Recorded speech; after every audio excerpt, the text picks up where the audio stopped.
I think it's very appropriate that my last presentation during this year relates to Moldova's municipal elections.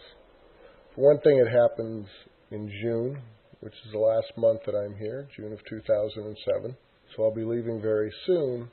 But in another way, it's appropriate because municipal government is really what I spent most of my adult life doing, working as a town manager, working in planning.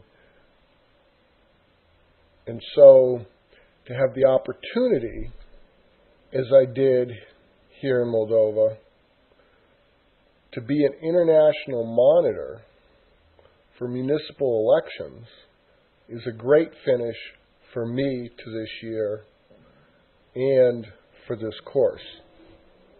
I was actually monitoring for the Organization for Security and Cooperation in Europe, the OSCE. They have an office that's called the Office for Democratic Institutions and Human Rights. And that's who actually does the election monitoring. If you watch the news and you ever see them talking about election monitors in Europe, in Ukraine, or any of the former Soviet Union, this is the organization that does it.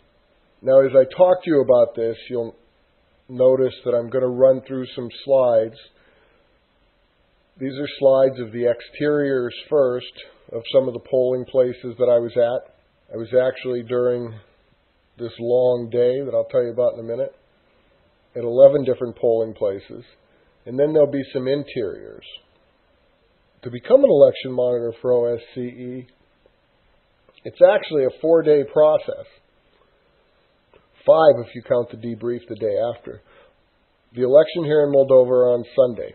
On Thursday, we got together for an all-day training session. They tell you what you can do, what you can't do, what you should do, what you shouldn't do. They tell you what to look for when you're monitoring. They tell you what their process in each of these polling places should be, so that when you go out, you'll know what you should be looking for, what kind of stamps they should be using, how the ballot should be wrapped, what the ballot boxes should do, everything so you know what you're looking for. So that's Thursday. Friday and Saturday, you're supposed to go out in the areas, because there are ways they're supposed to prepare these polling places. They should have lists of the people running for office outside so that people can see them. There should be voter lists. There shouldn't be any campaign materials within a certain distance for the 24 hours before the election. So on Saturday, that should all be gone. So that's Friday and Saturday. Sunday is a very long day, as we go in and we look for all these things that they told us about and talk to both the people working there and the people going there to vote, which we do. We interview some people who vote. This takes a long time. Like I said, we went to 11 places. The polls were open from 7 o'clock in the morning till 9 o'clock at night. We actually had to be out at the polling places to watch them bring the ballots in at 6:30. So we were actually up at 5, polling places by 6:30, opened at 7, went to 11 different polling places during the day, 9 o'clock, stayed to watch the last one that we had chosen. Do the counts. The counts lasted till almost 2 o'clock in the morning. Had to come back to Chisinau because the town that we got assigned to, the region that we got assigned to, was about an hour east of here. And actually the first slide you saw with the car was the team and the embassy car that they gave us with the driver and the translator. So by the time we got back, we got debriefed, and I got back to the apartment. It was 4 o'clock in the morning. So I'd gotten up at 5, was back in the apartment at 4, probably fell asleep about 5, 24 hours awake doing this election monitoring. But it was worth it. To watch so many people in these small towns, in these small villages, really small, some of them 400 or 500 people, out in the middle of the mountains, the hills, the valleys, and you'll see some of those pictures in a few minutes, to watch them doing their best to make sure that the elections were run properly, checking the ballot boxes, going right down the list that they told us they should be using. Every place we went, the people were nice to us. They gave us whatever information we wanted. They always offered us coffee and water. We usually didn't take that. At the last place we were there so long because of the counting from 9 to 2, they did give us some cherries and some water, and we did accept that. Fresh cherries picked off the tree. They were nice people, doing their best. All of them, just like in the United States, essentially volunteers, people that run for election, for their county election boards.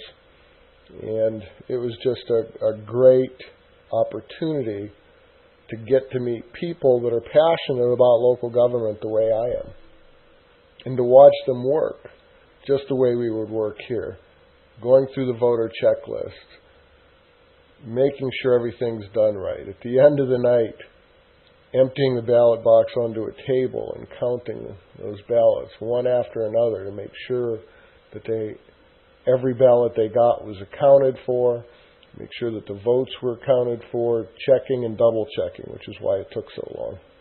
And I don't want to forget the other election monitors. Every party had people there. That's what you see sitting at this table in these next few shots. But in addition to that, there were some non-governmental organizations there, some volunteers, and these folks, we went from place to place, so we got a chance to do different things, meet different people, see some of the countryside. These folks sat there in one polling place from 7 o'clock in the morning till 9, and then sat while the votes were counted, watching the process, keeping the local officials honest, complaining if a local mayoral candidate walked in. In every place we went, we talked to these folks, but to be honest, none of them, and maybe because they know that people are watching, none of them had any major complaints about anything that happened. So all in all, the people involved in this, from the election officials to the monitors, helped make this, in my opinion, and from what I saw, a decent election. Now, I can't say what might have happened in other places.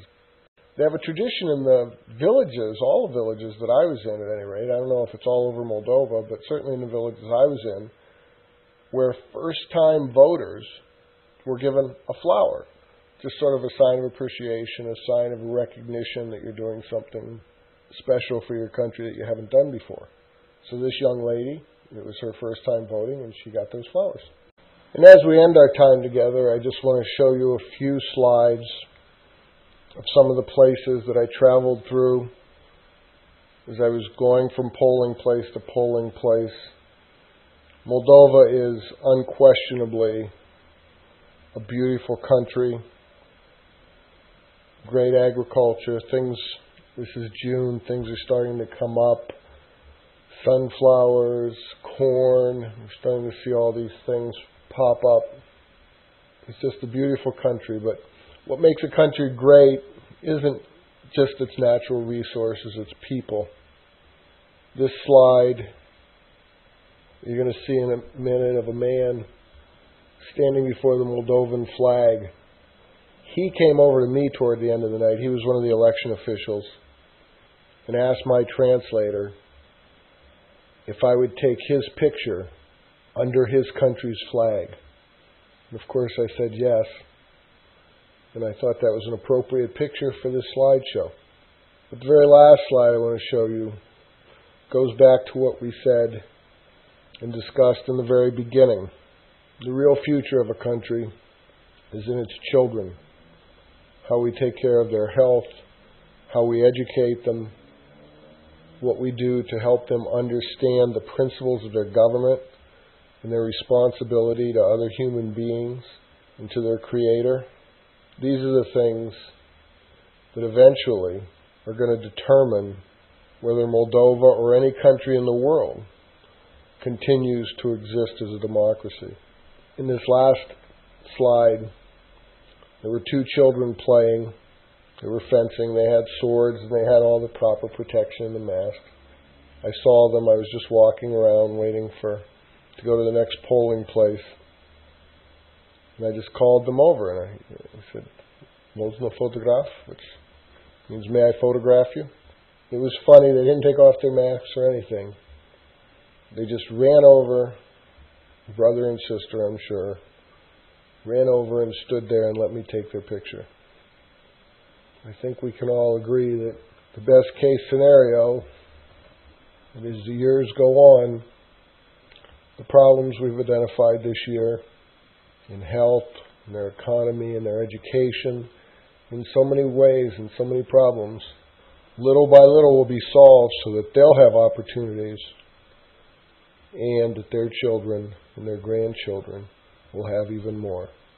I thank you for taking the time this year to go through these presentations with me. I hope you've enjoyed them. I certainly enjoyed putting them together for you. I hope that you all have a great summer and really good lives.